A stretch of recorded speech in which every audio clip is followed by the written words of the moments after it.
Hi folks, and welcome to your Unit 4 overview. Okay, Unit 4 is another mini unit. It's only 2 weeks long, really focused, and you aren't going to be writing a big essay. So that's something to look forward to. The whole idea behind Unit 4 is to begin to apply all of the rhetorical devices that we've been studying since the beginning of the semester. So what better way to do that than the midterm elections? The midterm elections are taking place the first week of November. You've probably seen some ads, and if you've done any traveling out of state, it's very likely that you've seen a lot of ads. So let's just kind of take a look at what you're going to be seeing here. Unit 4 is going to bring in the new rhetorical strategy, or error, if you will, of logical fallacies. And that's actually where we're going to start, by looking at how politicians in particular use logical fallacies as a way to persuade people. And you're going to be doing that by looking at one of the debates from 2016 between Donald Trump and Hillary Clinton. But then what you're going to do is move into the second half of the first week of the unit, and you're going to be looking at the battleground states. Now, there are 7 battleground states in the United States for the U.S. Senate, between Democrat and Republican. And all 7 of these races right now are very, very close. And depending on which way this goes, the Senate may shift control between Democrat and Republican. You may not necessarily care about that, and that's okay. But the result of being in a battleground state, what that means is that the ads are intensified. The amount of political dialogue in these battleground states is twice as much as it is, say, for example, here in California. We are not a battleground state. We are not being inundated with political anything, right?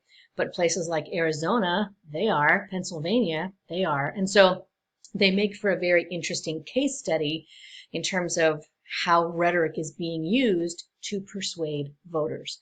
So what you are going to do is you're going to choose one of those battleground states, and you'll be choosing the candidates to look at. Now, again, I don't care if you're a Democrat or a Republican.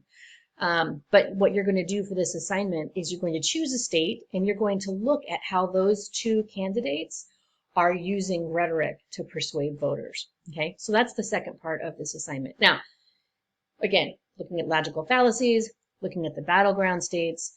In the second week of this unit, we're going to be looking at the California ballot, because chances are many of you are California voters. And I don't know about you, but for me, I've been super busy. I know there are a bunch of propositions on the ballot. I don't know what they are yet. And chances are that might be true for you too, especially if you're busy.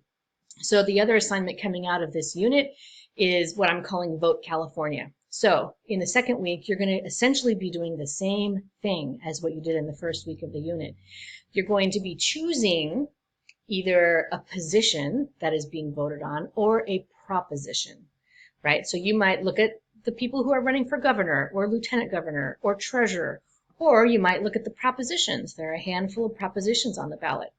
And what you'll do is you'll make your selection, and then you'll look and see at how those either positions or propositions are being presented to voters with you as the audience. So then you become part of that rhetorical situation. You say, okay, I'm a voter. What's the impact on me? Are these ads directed at me? Am I the target audience, right? And so what we're going to give you the chance to do now is to use that rhetorical situation in a way that is relevant, right? Because I'm assuming, hopefully, you're going to vote. And if not, go register, because it's really important. But that you'll have an opportunity to really dive into something that is of interest to you and highly relevant, because the election's right around the corner. So all of this is meant to apply all of the rhetorical skills that we've been studying since the very beginning, and that hopefully you'll be able to understand why certain rhetorical devices are used where they are and not fall into the trap of logical fallacies. That's the goal coming out of this unit. In our final unit, you as a writer will be able to apply all of these. For now, we're applying them to the real world, what's happening, midterm elections in the United States.